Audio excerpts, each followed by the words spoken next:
O experiente jornalista Reinaldo Azevedo interrompeu as férias dele e deu uma lapada no Glenn Greenwald. Vamos saber mais sobre isso com o nosso Pedro Zambarda aqui no Plantão do Meteoro. Bora lá.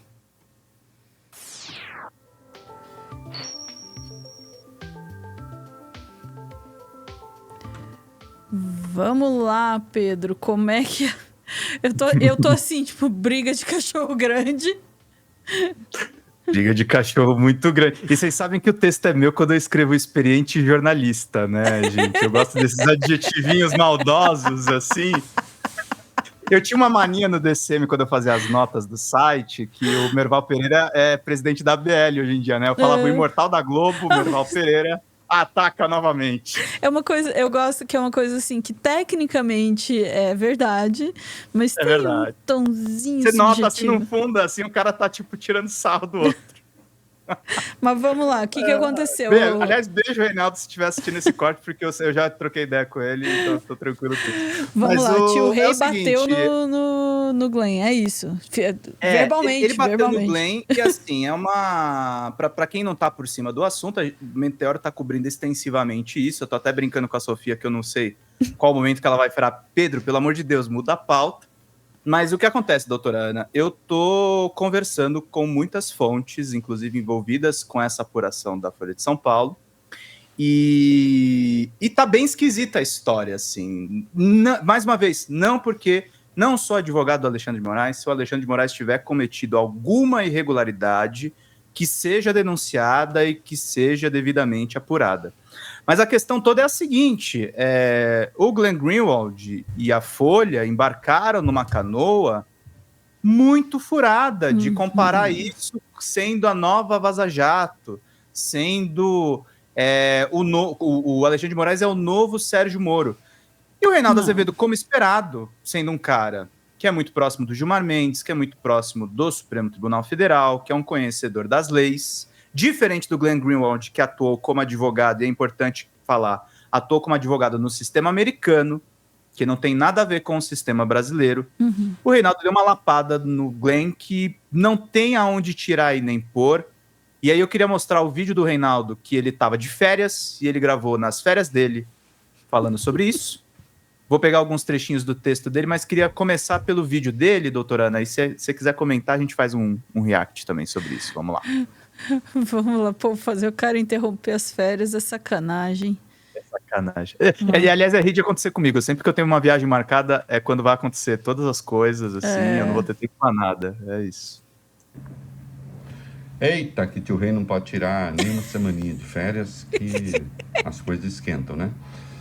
Eu tive de escrever sobre essa história do Alexandre de Moraes, que está em todo canto, e estou gravando esse vídeo aqui agora. Para a rádio Band News FM, para o Band News TV e também para as redes sociais. Vamos lá. Vai. Há tempos uma tese que circula por aí que é absolutamente falaciosa. E eu trato dela pelas negativas. Vamos lá. Alexandre de Moraes não é Sérgio Moro. O inquérito 4781 não é a Lava Jato. E fofoquinha de assessor não é a Vaza Jato. Pergunta primeira de saída. Alexandre de Moraes cometeu alguma ilegalidade? Qual? Ah, não falamos ilegalidade, falamos em atos fora do rito. Não sei direito o que isso quer dizer, e quem falou também parece que não sabe. Mas... Vou interromper aqui para dizer, tem a sacanagem semântica aí é dose, né? Porque assim, eu não falei legalidade, eu falei atos fora do rito, numa manchete enorme na Folha de São Paulo, né? Porque assim... Né? Eu até vi um comentário do jurista Pedro Serrano, que por sinal é bastante amigo do Reinaldo, e ele falou uma coisa, isso sair como uma notícia, Ana, numa nota, numa reportagem interna do jornal, a gente entende. Isso foi, você pontou muito bem, tava na capa. Tava na capa. Tava na capa do portal por horas. Né? E assim... O cidadão comum que tá passando na frente da banca de jornal, o cara que tá zapeando os portais, ele vai ler fora do rito e ele fala, pô, o Alexandre de Moraes cometeu crime. Vou até tirar... todo mundo aqui trabalha com comunicação e conhece linguagem muito bem. Esse aqui é irmão desse aqui, né? Por favor, me dizer, não, eu não falei... não, né? Mas vamos lá. Não cabe. Mas vamos ouvir o Reinaldão, que ele dá uma chapuletada. Enfim, talvez tentem explicar, né? Porque o ato é legal ou é ilegal. Vem cá. Ele, por um acaso, encomendou provas ilegais? Não. Mantinha relações espúrias com o órgão acusador? Não. Dava dicas contra réus ao Ministério Público? Não. O que se tem aí é um espasmo de inconformismo, mais uma coisa que na imprensa durante um tempo pegou bastante, alguns setores da advocacia, contra o inquérito 4781, que foi aberto de ofício em março de 2019 e que muita gente julgou ilegal, que eu considero absolutamente ilegal, eu e mais um monte de gente, com base no artigo 43 do Regimento Interno do Supremo, né? E o TSE, presidido por Alexandre, então, tem poder de polícia e dispõe de um setor, né, de um centro de combate à desinformação que também deixa muita gente infeliz, sabe-se lá por quê. Como é que o ministro pedir que se acrescente num relatório coisas que são de domínio público, porque estão nas redes? Há alguma ilegalidade, impropriedade nisso? Não, sabe o que é? É que isso depois iria do TSE para o STF, e daí? Há 3 ministros. Para um minutinho só. Do TSE. Sobre isso, a revista Fórum fez a melhor manchete, que é tipo, Alexandre de Moraes descobre que o presidente do TSE é Alexandre de Moraes, né? Maravilhoso. É maravilhoso esse título. Eu tenho que lembrar disso, que isso aqui foi um espetáculo. Vamos lá. Eu gostei. Teve muita coisa assim. Nossa, descobriram que o Alexandre de Moraes do STF é o mesmo Alexandre de Moraes do TSE. De repente descobrem assim, Pedro Zambarda, que está no Meteoro, é o mesmo repórter Pedro Zambarda que está lá no DCM. Que conflito de interesses horrível. Que são do STF. Mas eu não gosto disso. Bom, pede para mudar a lei, faz alguma coisa. Né? O fato é que ilegalidade não há absolutamente nenhuma. Insisto, há uma questão pregressa aí, que é atacar os supostos superpoderes de Alexandre de Moraes. Uma tese que Mas é uma outra pegou coisa. Parcelas da imprensa e alguns setores da advocacia, especialmente ligados ao atual comando da OAB. Né? E peço que vocês percebam circunstâncias presentes.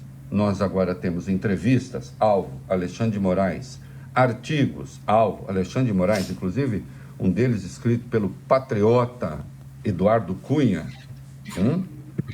Quando Eduardo Cunha escreve, acho que convém prestar atenção, né? Se é que me entendem, tendo Alexandre de Moraes como alvo. E agora essa história. Né?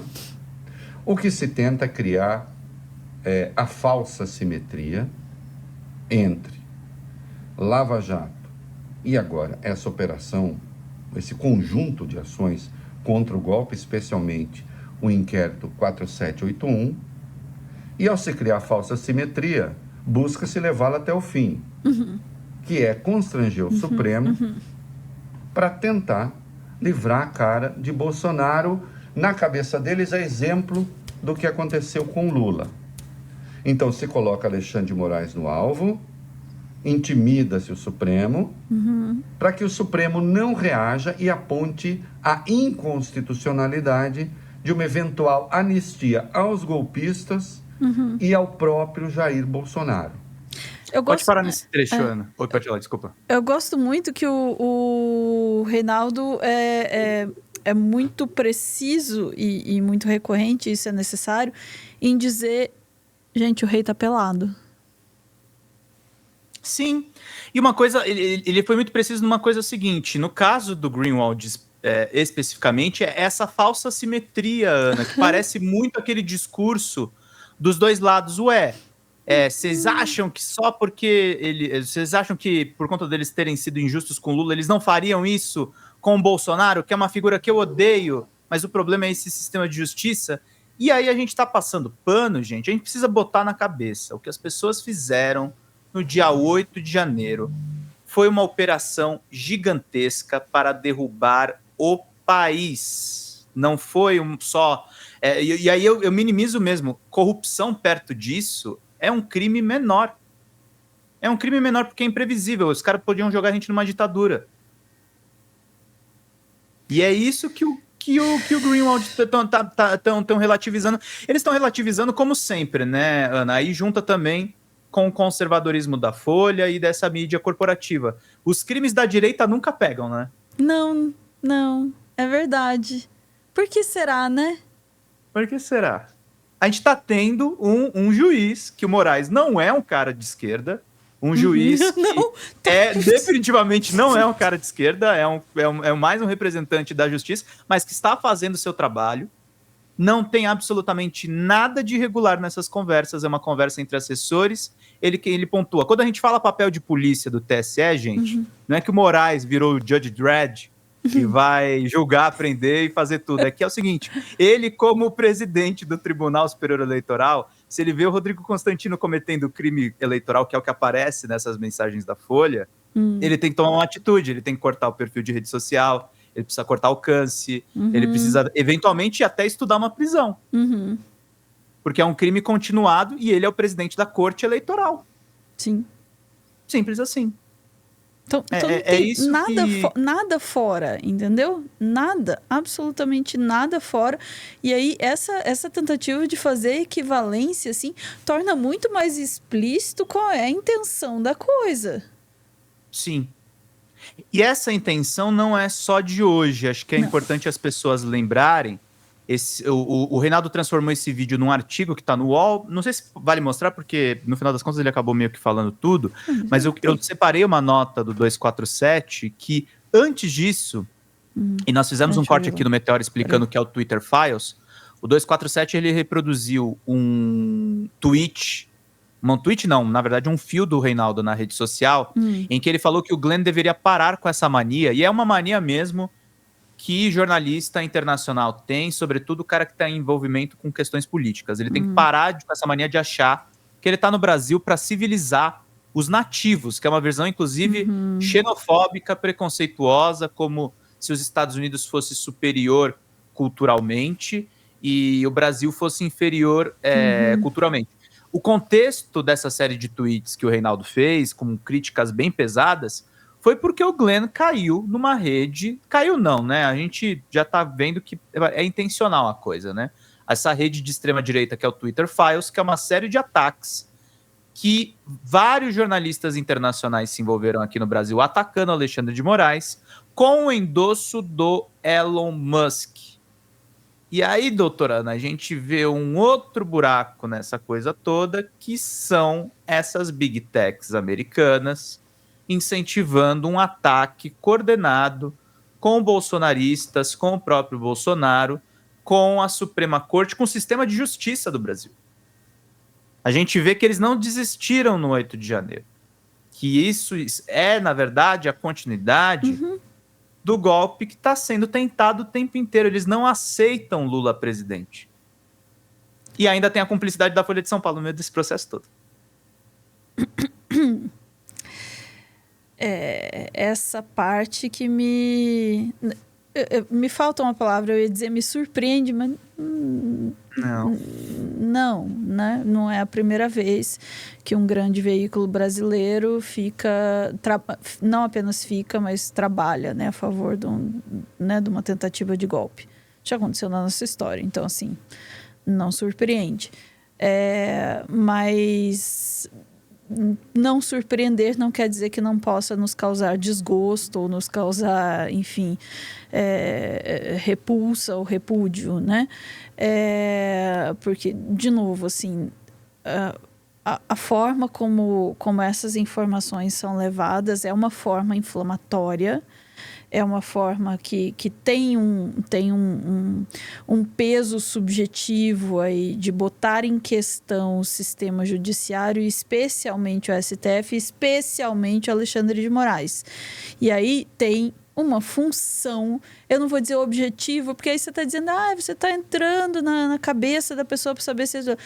Então vamos falar de função. Isto tem uma função política. E tem uma função de negócio também, tá, gente? O pesquisador João César de Castro Rossi já cansou de falar que esse negócio de ser de extrema-direita, a Ana estava conversando comigo nos bastidores antes da gente entrar, que decepciona muito o Glenn Greenwald de entrar para isso, mas do ponto de vista de business, esses caras, ele tá ganhando, por exemplo, pela plataforma Rumble, que é uma plataforma abertamente de extrema-direita. Então você tem uma Big Tech que está dando dinheiro para você ali, e se você não alimentar o conteúdo naquela direção, ele não vai surfar nessa onda. Por isso que o Monark tá nessa. O Monark é louco. Não, mas o Monark, ele não rasga dinheiro, gente. O Monark, ele tem um direcionamento que, por sinal, acabou culminando na saída dele do Flow. O Flow, por mais de direita que seja, ainda preferiu ficar na direita mainstream do que entrar nesse buraco aí sem saber o que tem dentro. O Monark embarcou, e é um sistema altamente lucrativo. Tem muita gente que está na extrema-direita também para fazer negócio. Inclusive, olhem os jornalistas que estão naquela Revista Oeste. A Revista Oeste eu sempre defendi, que é uma versão muito piorada do Terça Livre, porque o Terça Livre era o jardim de infância para que a Revista Oeste pudesse nadar, porque ali só tem jornalista experiente e eles sabem que a extrema-direita ali é um negócio. A minha decepção profunda é que o Glenn Greenwald acho que foi pelo mesmo caminho. A ponto de abraçar o Augusto Nunes, que deu um tapa nele na Jovem Pan. Tem muitas coisas na história aí do Glenn que eu não consigo compreender, só, né? Para não entrar na revisão da história inteira, pelo menos neste caso aqui, acho que tá indo num sabe, tá criando isso é um factoide. Isso é um factoide. Né? E é uma prática jornalística, assim, baixa, né? Que não é um jornalismo de qualidade, entendeu? Criar um factoide que tem implicações, tem, de novo, funções políticas, né? Por quê? Pô, né? Ficamos por aqui? Antes que minha decepção aumente. Eu joguei só falei aqui pra você, Ana, que eu joguei a Erika Hilton no começo pra gente ficar um pouco mais animado, porque o resto vai ser difícil. Vai ficar pior. Então vamos pro recadinho do coração, vamos lá. Vamos lá.